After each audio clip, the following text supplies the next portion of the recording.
सियाराम। आशा करती हूँ आप सभी स्वस्थ और सुरक्षित हैं। आज फिर हाजिर हूँ मैं आपके प्रिय कार्यक्रम रघुनाथ के साथ।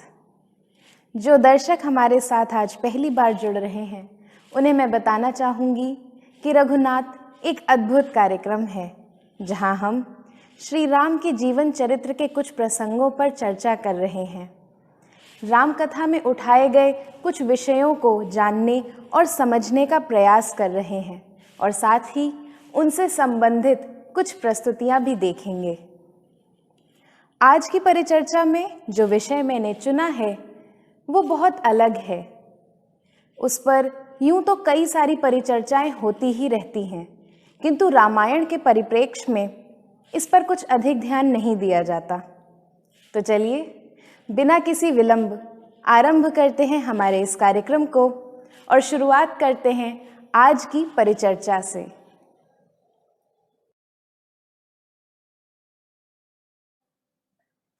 जैसा कि मैंने बताया, आज की परिचर्चा के लिए जो विषय मैंने चुना है वो बड़ा ही अद्भुत है। रामायण के कॉन्टेक्स्ट में इस विषय पर अधिक चर्चा होती मैंने सुनी नहीं है और ये विषय है एजुकेशन यानी कि शिक्षा। स्कूल्स, कॉलेजेस, यूनिवर्सिटीज़ या कई अलग प्लेटफॉर्म्स पे इस पर बहुत डिस्कशन होता है, लेकिन रामायण के परिप्रेक्ष्य में कुछ अधिक बात नहीं हुई है। इसीलिए मैंने सोचा आप सभी के लिए इस विषय को लाऊं और अपने विचार आप सभी के साथ साझा करूं। शिक्षा और शिक्षा प्रणाली जो हमारे भारत में प्रचलित है उस पर हम सभी के अलग अलग मत हैं, लेकिन आज मैं इस विषय पर कुछ अधिक बोलूं उसके पहले कुछ 3 शब्दों के बारे में मैं आप सभी को बताना चाहती हूं। जब कभी हम शिक्षा की बात करते हैं तो वहाँ पर 3 महत्वपूर्ण शब्द होते हैं जिनको हम इंटरचेंजेबली यूज करते हैं। एक होता है साक्षर, दूसरा शिक्षा और तीसरा ज्ञान।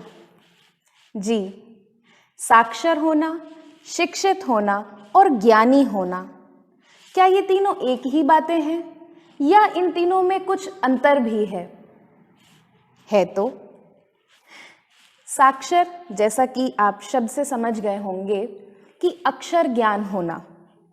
किसी भी भाषा में, चाहे वो ऑफिशियल लैंग्वेज हो हमारे देश की जैसे हिंदी या इंग्लिश, या आपकी रीजनल लैंग्वेज हो जैसे मराठी, बंगाली, उड़िया, असमी, तमिल, तेलुगु, मलयाली इत्यादि इत्यादि अनेक भाषाएं हैं हमारे देश में, तो उनमें से किसी भी भाषा का अक्षर ज्ञान होना यानी आप उस भाषा में बोल सकते हैं, उस भाषा में लिख सकते हैं और उस भाषा में कुछ भी अगर कहीं लिखा हुआ है तो उसे पढ़ भी सकते हैं। ये होता है साक्षर होना। मात्र अक्षर ज्ञान होना ही साक्षरता है। अब दूसरा जो शब्द है शिक्षा, वो क्या है? शिक्षा थोड़े और हायर लेवल की बात कहती है।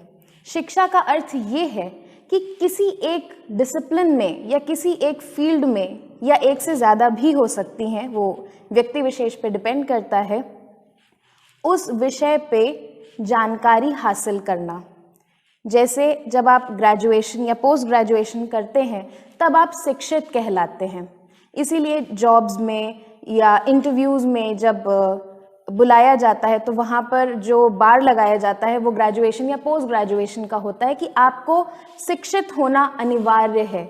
बहुत से ऐसे वैकेंसीज़ हैं जहाँ पर सिर्फ साक्षर होना पर्याप्त होता है, तो वहाँ पर क्लास 12th तक के लिए ही आपकी डिमांड होती है। If you have completed class 12th you are applicable. लेकिन जहाँ पर शिक्षित यानी कि थोड़ा हायर लेवल का आप में ज्ञान होना चाहिए या आप में आपके पास जानकारी होनी चाहिए, तो वो शिक्षा कहलाती है कि जब आपको साक्षरता से कुछ अधिक जानकारी है, मात्र अक्षर ज्ञान नहीं, किसी एक डिसिप्लिन में या 2-3 डिसिप्लिन्स में आपको थोड़ी ज़्यादा नॉलेज है, आपके आसपास क्या हो रहा है, क्या चल रहा है, उसकी भी जानकारी है आपको। अब जो तीसरा लेवल आता है वो है ज्ञान का। अब ज्ञान क्या है? ज्ञान और शिक्षा कई बार इंटरचेंजेबली हम यूज़ करते हैं, बहुत ज़्यादा करते हैं, लेकिन शिक्षित होना और ज्ञानी होना एक ही बात नहीं है। ज्ञानी कौन कहलाता है? मैं बताती हूँ। ज्ञानी वो व्यक्ति कहलाता है जिसे ना सिर्फ अपने डिसिप्लिन या जिस भी फील्ड में वो काम कर रहे हैं उसकी जानकारी हो, या आसपास जो कुछ भी हो रहा है, जो कुछ भी चल रहा है, जो कुछ भी वो कर रहा है उसकी जानकारी हो, वरन उसे समझ हो। जी, समझदारी एक बड़ा इम्पॉर्टेंट एलिमेंट है ज्ञान का। जो व्यक्ति समझदार होगा वही ज्ञानी हो सकता है, क्योंकि ज्ञान परसेप्शन पे बहुत डिपेंड करता है कि आप किसी भी चीज़ को कैसे समझते हैं। जैसे आप अगर हम शिक्षा प्रणाली की बात करें तो जो लोग रिसर्च वर्क करते हैं या जो पीएचडी के स्टूडेंट्स हैं उन्हें हम ज्ञानी के स्तर का बोल सकते हैं। क्यों? क्योंकि वो किसी एक डिसिप्लिन पे गूढ़ काम कर रहे हैं, उस पर बहुत गहराई से पढ़ाई कर रहे हैं और उनका पूरा फोकस अपने काम को लेके है और उनकी कोशिश है कि कुछ भी जो भी हो रहा है, चाहे वो कॉजल रिलेशनशिप हो या उनका अपना जो भी हाइपोथेसिस है उनके रिसर्च की, तो उसे समझने का प्रयास कर रहे हैं। यानी कि उस डिसिप्लिन की आत्मा क्या है उसे समझने का प्रयास कर रहे हैं। तो वही व्यक्ति ज्ञानी होता है जो समझने का प्रयास करता है। अगर मैं आपको उदाहरण से समझाना चाहूँ तो मैं यूँ कह सकती हूँ कि ये जैसे एक पेंसिल है। अब अगर ये पेंसिल रखी हुई है, मैं देख रही हूँ, मुझे पता है कि ये पेंसिल है और इससे लिखा जाता है, तो ये हुआ साक्षर होना। शिक्षित होना क्या है कि मैंने पेंसिल उठाई और मैंने कुछ भी लिख दिया या लिखने का प्रयास किया, जैसे मैं विभू हूँ, मैंने लिख दिया। लेकिन ज्ञानी क्या है? ज्ञानी है कि मैंने पेंसिल उठाई, मैंने लिखने का प्रयास भी किया, लेकिन मैंने वो लिखने का प्रयास किया जिससे सामने वाले व्यक्ति या समाज को बदलाव और सही दिशा में ले जाया जा सके। मैंने जो लिखा वो सार्थक है, वो किसी ना किसी की भलाई के लिए है, सिर्फ मेरे लिए नहीं है वरन सभी के लिए है। उम्मीद करती हूँ आपको थोड़ा सा इसके बारे में समझ आया होगा कि इन तीनों शब्दों में अंतर क्या है और क्यों हमारे हिंदी शब्दकोश में 3 शब्द दिए गए हैं शिक्षा के लिए। इसके साथ ही अगर मैं रामायण की बात करूं या अगर महाभारत भी देख लीजिए, जो हमारे 2 महाकाव्य हैं, मैं इन दोनों का नाम इसीलिए ले रही हूं। जो शिक्षा प्रणाली है हमारी, आज तो स्कूल सिस्टम है और ये ब्रिटिशर्स या कॉलोनियल पीरियड में इस्टेब्लिश किया गया एजुकेशन सिस्टम है और इसकी जो डिमांड्स हैं और कहीं ना कहीं मैं कह सकती हूँ कि इससे जो हमें रिजल्ट्स मिल रहे हैं वो कहीं ना कहीं उसी टाइम को लेकर के थोड़े बायस्ड हैं। जबकि, और मैं इसलिए इस बात को इंगित कर रही हूँ क्योंकि हमारा भारतीय जो शिक्षा प्रणाली है वो स्कूल सिस्टम नहीं है, वो गुरुकुल है। आज तो नाम मात्र के गुरुकुल कुछ रह गए हैं, बल्कि अगर आप पहले के समय का देखें तो इवन आज़ादी के समय तक हज़ारों की संख्या में गुरुकुल थे भारत में, लेकिन धीरे धीरे करके शनय शनय वो समाप्त होते चले जा रहे हैं क्योंकि उनकी जगह स्कूल्स ने ले ली है। अब जो गुरुकुल प्रणाली थी, क्या वो इतनी इफ़ेक्टिव नहीं थी? क्या जो बच्चे गुरुकुल से पढ़े हैं वो सक्षम नहीं हैं? क्या वो धनी नहीं या वो प्रतिभाशाली नहीं? अगर आपको ऐसा लगता है तो आपने गुरुकुल को समझा ही नहीं है।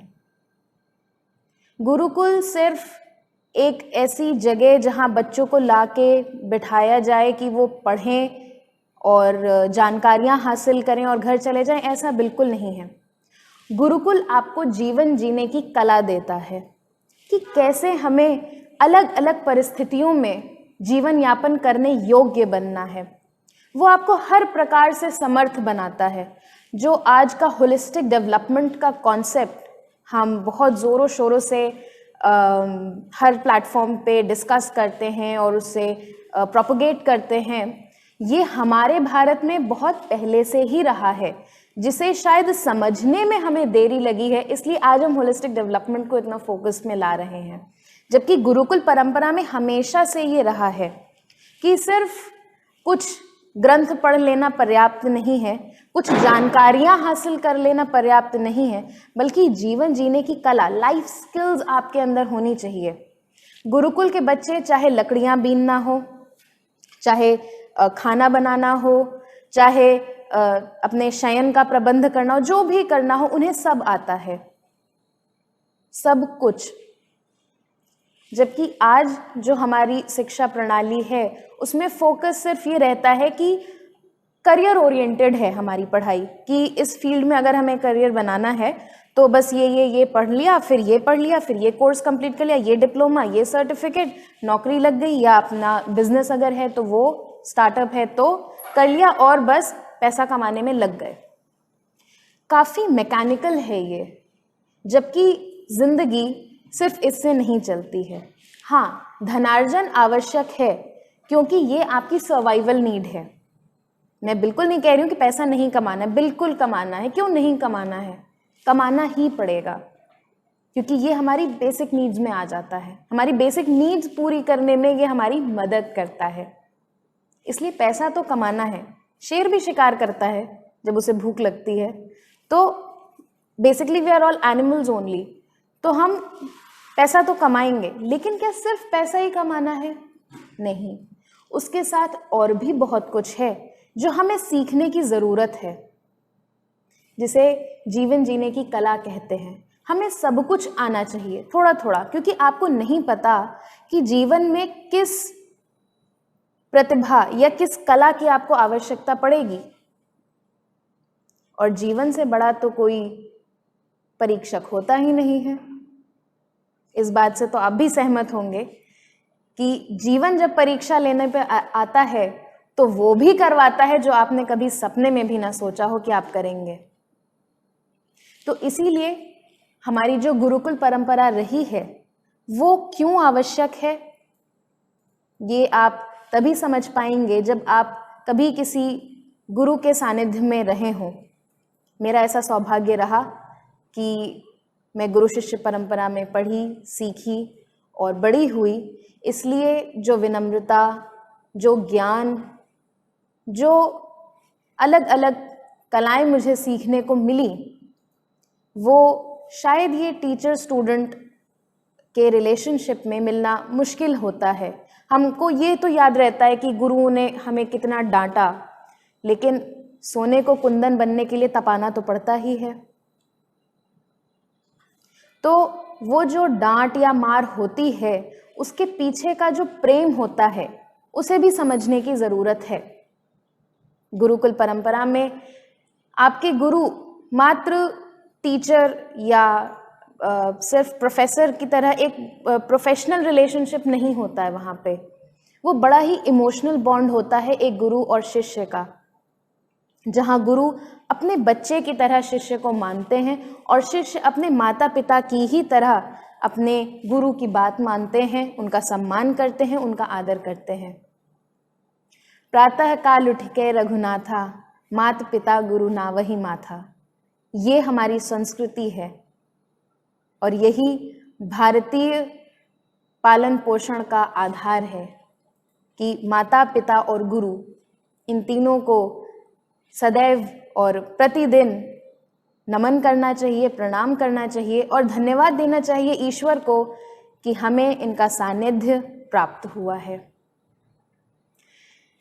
शिक्षा एक ऐसा विषय है जिस पर जितनी चर्चा की जाए कम होगी, लेकिन मेरे विचार से आज का हमारा समय समाप्ति यहीं पर है।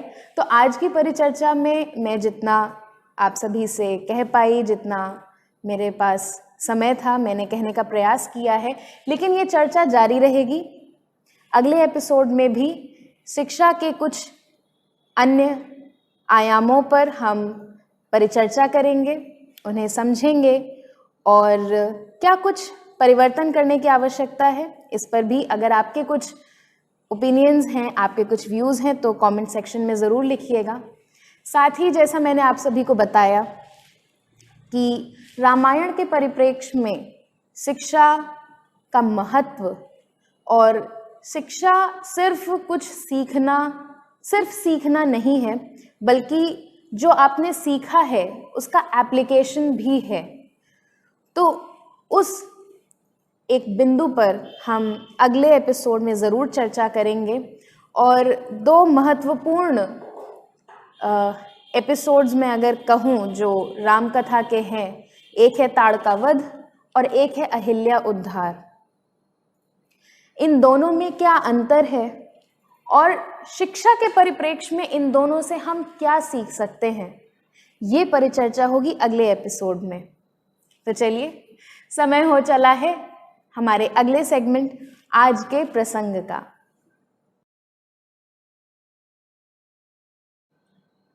प्रियजनों, आज का हमारा प्रसंग हमारी आज की परिचर्चा से कुछ मिलता जुलता ही है। जब चारों भाई राम, लक्ष्मण, भरत और शत्रुघ्न बड़े होने लगते हैं, तब राजा दशरथ को उनकी शिक्षा की चिंता होने लगती है। तब उन चारों को ऋषि वशिष्ठ के आश्रम अस्त्र शस्त्र की शिक्षा के लिए गुरुकुल भेज दिया जाता है। किशोर अवस्था प्रारंभ भी न हुई थी कि चारों भाई ज्ञान प्राप्ति के लिए गुरुकुल चले गए, अपने माता पिता से दूर। इस पर एक छोटी सी कथा मैं आपको बताना चाहूँगी जो इसी से जुड़ी हुई है कि जब ये चारों ज्ञान प्राप्ति के लिए चले जाते हैं ऋषि वशिष्ठ के पास, तो राजा दशरथ को उन चारों की बड़ी याद आती है। घर सूना सूना लगता है उनके बिना। तो वो क्या करते हैं कि चुपचाप अपने महल से ऋषि वशिष्ठ के आश्रम जाते हैं अपने पुत्रों से मिलने के लिए।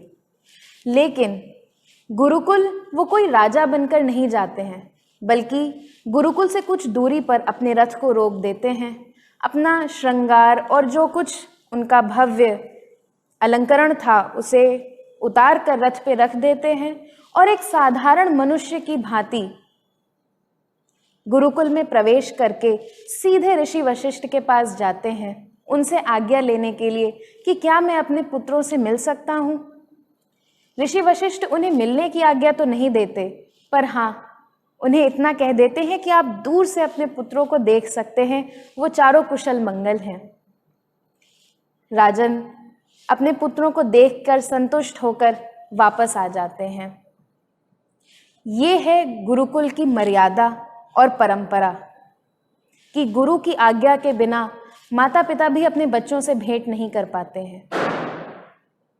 ये आवश्यक इसलिए है, या ऋषि वशिष्ठ ने अगर ऐसा किया तो इसलिए क्योंकि जब गुरुकुल में बच्चे होते हैं तो उनकी हालत कुछ वैसी ही होती है कि जब कच्ची मिट्टी से कुम्हार घड़ा बना रहा होता है, उस समय उसको तपाया भी जाता है और ठोंक बजा करके उसको एक आकार दिया जाता है।